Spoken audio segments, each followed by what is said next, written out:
अस्सलाम वालेकुम। आज हम बनाने जा रहे हैं क्विक चिकन जलफ्रेज़ी और उसके लिए जो है ऑयल गर्म हो चुका था। इसमें मैंने प्याज जो है एक मीडियम साइज़ के स्लाइसेस में कट करके ऐड कर दिया। तो प्याज जो है वो हमने लाइट ब्राउन करना है, ज़्यादा हमने इसका कलर जो है वो डार्क नहीं करना, क्योंकि अगर ज़्यादा कलर डार्क हो जाएगा तो वो लुक नहीं आएगी। तो लाइट ब्राउन प्याज करने के बाद जो है हम इसमें अपना अदरक लहसुन का पेस्ट ऐड करेंगे और साथ ही जो है हम इसमें फिर चिकन है, जो चिकन है उसका प्रोसीजर ये है कि उसे बॉईल कर लिया था काली मिर्च और नमक डाल के और उसको यूँ पीसेस में कर लिया है। ठीक है, तो चिकन पीसेस में हो चुका है। ये सारा चिकन जो है वो मैं ऐड कर दूँगी और ये तकरीबन 1 केजी जो है इसकी रेसिपी है और इसमें शिमला मिर्च भी मैंने जो है वो क्यूब्स में कट कर ली है। चिकन को ऐड करने के बाद इसको हम घी में थोड़ा-सा फ्राई करेंगे। इसको थोड़ा-सा हम क्रिस्पी करेंगे।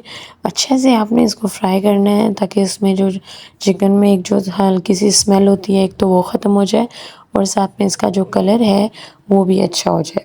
ठीक है, और फ्लेम जो है वो आपने मीडियम रखना है। और इसके बाद मैंने अदरक लहसुन का पेस्ट जो है वो 2 टेबलस्पून जो है ऐड कर दिया है। सॉरी, टीस्पून ऐड किया है, नॉट टेबलस्पून। वो ऐड करने के बाद जो है इसको भी मिक्स करेंगे, इसको फ्राई करेंगे। इससे जो है चिकन में एक बड़ी अच्छी खुशबू आ जाएगी अदरक लहसुन के पेस्ट की वजह से। यहाँ पे ये जो मैंने मिक्सचर ऐड किया है, ग्राइंड किया हुआ था, ये तकरीबन 2 से 3 टमाटर थे और इसके साथ जो है वो सब्ज़ मिर्चें थी। इनको मैंने ग्राइंड कर लिया था ताकि इससे क्या होगा, आपका एक तो टाइम सेव होगा और जो चिकन जलफ्रेज़ी की लुक है वो बहुत अच्छी होगी। यहाँ पे सारे मसाले जो ऐड किए हैं, सुरख कुटी हुई मिर्च, मोटी कुटी हुई मिर्च, हल्दी, पिसा हुआ धनिया, खुश्क धनिया और साथ में जो है 2 टेबलस्पून जो है मैंने अचार गोश्त के ऐड किए हैं। बहुत ज़रूरी है अचार गोश्त ऐड करें, इससे क्या होगा, इसका जो टेस्ट है वो बहुत अच्छा होगा। और साथ में आप थोड़ा-सा जो है चाट मसाला भी ऐड कर सकते हैं। सारे मसाले ऐड करने के बाद टमाटर भी ऐड हो चुके हैं। इसको आप अच्छे से पकाएंगे, मसाले को अच्छे से भूनेंगे। जब आपको यकीन हो जाए कि ये भुन गया, अच्छे से घी सेपरेट हो गया है, तो आपने इसमें ये जो शिमला मिर्च है हमने ये ऐड करनी है। ये मैंने क्यूब्स की फॉर्म में कट की थी। इतनी कट करें, मीडियम साइज़ में कट करें, ज़्यादा बारीक ना हो और ज़्यादा मोटी भी ना हो।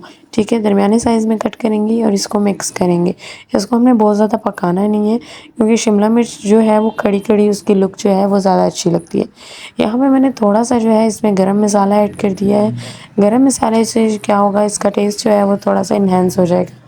ये ऐड करने के बाद जी हम इसको मिक्स करते रहेंगे अच्छे से और तकरीबन 1 किलो चिकन में आप आधा किलो शिमला मिर्च आराम से ऐड कर सकते हैं और आपको इतनी ही ऐड करनी चाहिए। इसका जो मेन प्रोसीजर है, जो मेन स्टेप है वो लास्ट में है, जो बहुत ज़रूरी है। इसमें हम कोई भी किसी भी ब्रांड की जो है आप क्रीम ऐड करेंगे। क्रीम आपने जब ऐड करनी है तो क्वांटिटी के अकॉर्डिंग ना ज़्यादा ऐड करें ना कम ऐड करें और इससे जो टेक्सचर होगा वो बहुत मज़े का होगा।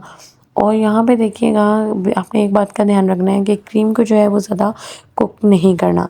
जब आपने क्रीम ऐड करनी है तो फ्लेम बहुत लो हो और इसको आपने कुक नहीं करना। और एक दफ़ा क्रीम ऐड करने से बेहतर है कि आप ज़्यादा ऐड कर दें, इससे बेहतर है कि आप थोड़ी ऐड करें, मिक्स करें। आपको आइडिया हो जाएगा कि अगर आपकी क्रीम कम है, थोड़ी सी और ऐड कर दें। ज़रूरी नहीं है कि एक साथ आप सारा पैकेट ऐड कर दें और फिर वो ज़्यादा हो जाए और सिर्फ क्रीम का टेस्ट आए। तो एक और बात चीज़ कि स्पाइसेस जो है वो थोड़ी-सी ये शुरू में ही हाई रखें, क्योंकि इससे क्या होगा, आप जब क्रीम ऐड करते हैं तो स्पाइसेस ऑटोमेटिकली थोड़े कम हो जाते हैं। तो यहाँ पे मैंने इसमें ना खुश्क मेथी ऐड कर दी थी और इसको 1 से 2 मिनट का दम दिया था और बड़ी ही मज़ेदार और ख़ूबसूरत जो है हमारी जलफ्रेज़ी तैयार हो गई है। इसको ज़रूर ट्राई कीजिएगा और मुझे अपना फ़ीडबैक ज़रूर दीजिएगा। Will see you in the next video with new recipe. अल्लाह हाफ़िज़।